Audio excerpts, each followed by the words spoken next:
Olá pessoal, tudo bem com vocês? Eu espero que estejam todos bem, certo? Então, o tema da nossa aula aqui, certo? Que a gente vai abordar aqui é razão, certo? O que é uma razão, tá bom?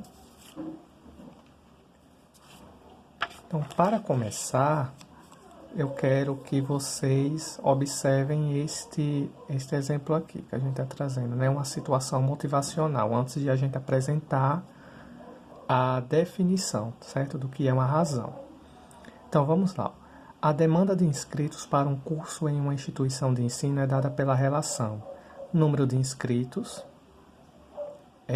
sobre número de vagas, tá certo? Então, a demanda de inscritos para um curso em uma instituição é dado por essa relação aqui, tá? Então, vamos olhar o exemplo aqui, ó. O que é que está dizendo o exemplo? Para o exame de seleção 2019 do IFRN Campus Natal Central, tiveram 250 inscritos para 36 vagas no curso de edificações, turno vespertino. Qual a demanda para esse curso nesse exame de seleção, certo? Então, vamos tentar resolver essa questão aqui, este exemplo. Vamos lá. Então, vamos pegar aqui, certo? Então, vamos olhar a solução. Então, o numerador que a gente viu aqui, ó, na demanda, é número de inscritos, número de candidatos. E o denominador, número de vagas, tá certo? Então, vamos lá. Então, o número de inscritos, a gente vai ter 250. E no denominador, a gente vai ter o número de vagas, que a questão nos diz que foi 36, né? Se a gente fazer essa divisão, realizar essa divisão, a gente vai obter um resultado de 6,94, tá certo? Então, esse é o valor da demanda. Então, o que significa esse valor? Tem uma interpretação para esse número, tá certo? Então, vamos ver aqui, ó. Então, como ler esse número? Então, a demanda para o curso de edificações em 2019 foi de 6,94, ou seja, havia cerca de 7 candidatos para cada vaga, tá certo? Então, se a gente olhar aqui, ó, vamos ver que, ó, a relação é número de candidatos por vaga, né? Então, a gente lê nessa ordem, tá certo? Então, 7 candidatos para cada vaga, tá bom, gente? Então, esse é um exemplo motivacional para a gente partir para a definição, tá certo? Então, como é a definição de razão? Vamos olhar aqui, ó. Então, vamos lá. Para dois números A e B, com B diferente de zero, a razão entre A e B, entre esses dois números, é o quociente da divisão, A sobre B. Ou seja, é o resultado dessa divisão aqui, ó, A sobre B. E no termo de razão, né, nessa área de razão, a gente chama o numerador de antecedente e o denominador de consequente, tá certo? Então, são esses nomezinhos que a gente dá para os termos quando a gente está trabalhando com razão. E aí, ela pode ser vista, gente, de diferentes formas. A gente pode representar essa razão de diferentes formas, tá certo? Então, aqui uma primeira, ó, a gente pode representar a razão por uma fração, tá certo? Aqui, ó, A sobre B. Nessa simbologia aqui, ó, dos dois pontinhos, né, que significam a divisão, A sobre B, né, A dividido por B, e também a gente pode representar a razão como quociente da divisão de A por B, ou seja, realizando realmente a divisão, tá certo? Então, a gente pode representar a razão dessas três formas diferentes aqui. Então, vamos fazer um exemplo aqui para ficar mais claro, tá certo? Vamos fazer dois exemplinhos aqui, ó. Esse primeiro aqui, ó, a razão de 3 para 48. Então, se a gente representar por fração, vai ser dessa forma aqui, ó, 3 sobre 48, né? Que a gente lê 3 para 48, tá certo? Representando pelo símbolozinho do pontinho da divisão, 3 para 48. E a terceira forma que a gente viu é o quê? Realizando essa divisão, né?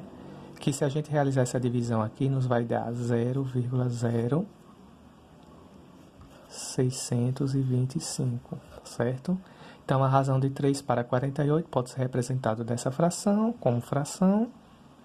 como esses dois pontinhos aqui entre os dois termos e realizando a divisão, tá certo? A razão de 25 para 2, como é que a gente representa? Da mesma forma. Como fração fica dessa forma aqui, ó, 25 para 2. Usando os dois pontinhos, a gente vai ter 25, dois pontinhos, 2. E pela divisão, né? Se a gente realizar essa divisão aqui, a gente vai obter 12,5, tá certo? Então, são três formas diferentes que a gente pode representar uma razão, né? E aí, pessoal, agora a gente vai ver algumas razões especiais, tá certo? Então, elas são usadas frequentemente em algumas áreas do conhecimento, tá certo? Então, elas recebem uns nomes específicos. Então, a gente vai ver isso agora. Então, a primeira que eu vou apresentar para vocês é a densidade demográfica, certo? Esse nomezinho aqui, ó, densidade demográfica, que a gente pode obter dessa forma aqui, ó, com essa razão aqui, ó.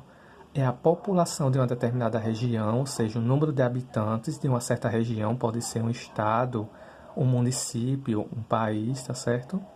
Dividido pela área dessa região, que geralmente é dada em quilômetros quadrados, tá certo? Então, número de habitantes sobre quilômetros quadrados, certo?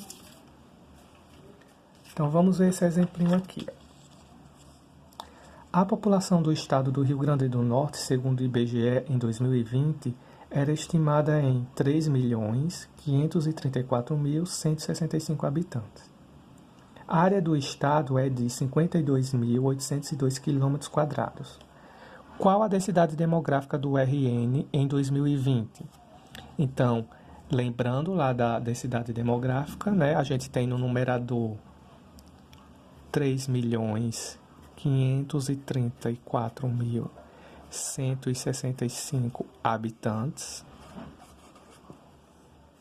sobre o denominador dessa razão é a área, né, da região, né, nesse caso aqui o nosso estado, 52.802 km², tá certo?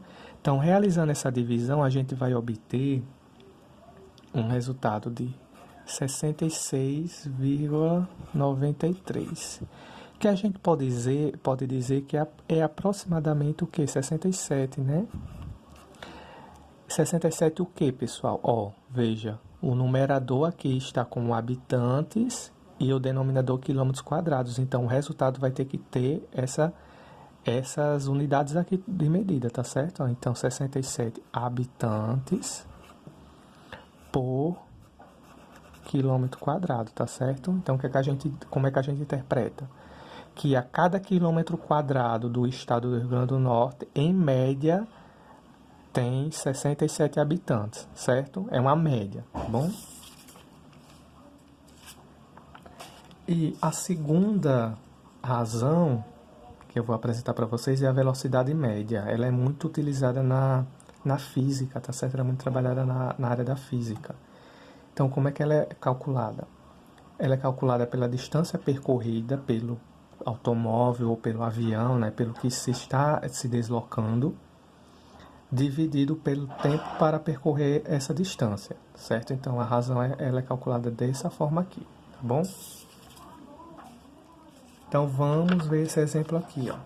Mais um exemplo. João foi de Natal a João Pessoa em uma viagem de carro que durou 2 horas e meia, certo? Sabendo que a distância entre Natal e João Pessoa é de 188 km, qual a velocidade média do carro nessa viagem? Então, vamos lembrar lá. Velocidade média é o que? É a distância, né, percorrida. Então, a gente vai ter 188 km sobre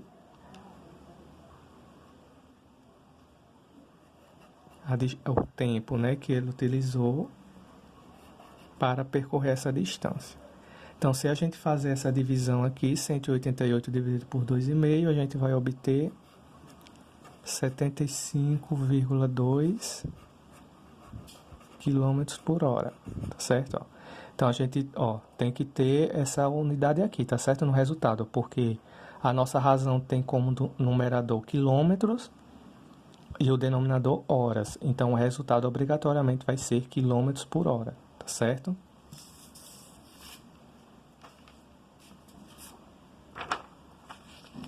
Bom, uma terceira razão muito utilizada, principalmente quando na elaboração de mapas, né?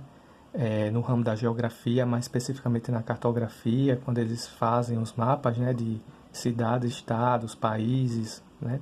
Eles utilizam muito a escala, tá certo? E como ela é calculada? Ela é calculada como a razão entre o comprimento no desenho, tá certo? Sobre o comprimento real, tá certo? Então, a razão é calculada dessa forma aqui.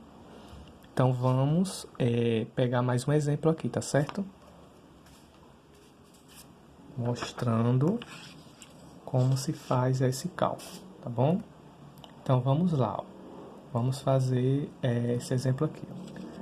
Uma sala tem 8 metros de comprimento.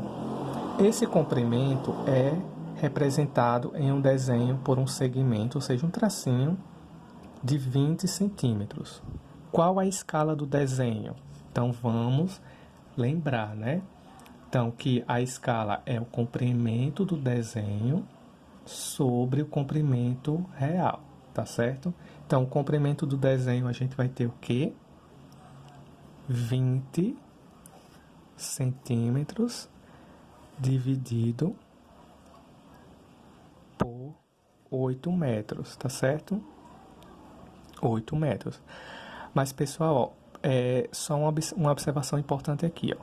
O numerador está em centímetros e o denominador em metros, tá certo? Então, quando a gente fala em escala, isso aqui não pode, tá certo? Então, os dois têm que estar na mesma unidade de medida, geralmente em centímetros, tá certo? Então, o que é que a gente faz aqui? Vai transformar esse 8 metros aqui em centímetros, tá certo? Então, vamos lá, ó. Transformar isso aqui vai ficar 800 multiplicando por 100, tá certo? 800 centímetros. E a escala vai ficar 20 centímetros sobre 800 centímetros, tá certo? Que, simplificando por 20, se a gente simplificar por 20, isso aqui vai dar o quê? 1 sobre 40, tá certo? 1 sobre 40. O que isso quer dizer? Que para cada 1 centímetro no desenho, a gente tem 40 centímetros na realidade, tá certo? Então, numerador é o comprimento do desenho, denominador o comprimento real, na realidade. Então, para cada 1 centímetro no nosso desenho aqui, a gente tem 40 centímetros na realidade, tá bom? Então, pessoal, isso foi o que eu queria passar para vocês. Espero ter ajudado, tá certo? Muito obrigado pela atenção de vocês e até uma próxima. Valeu!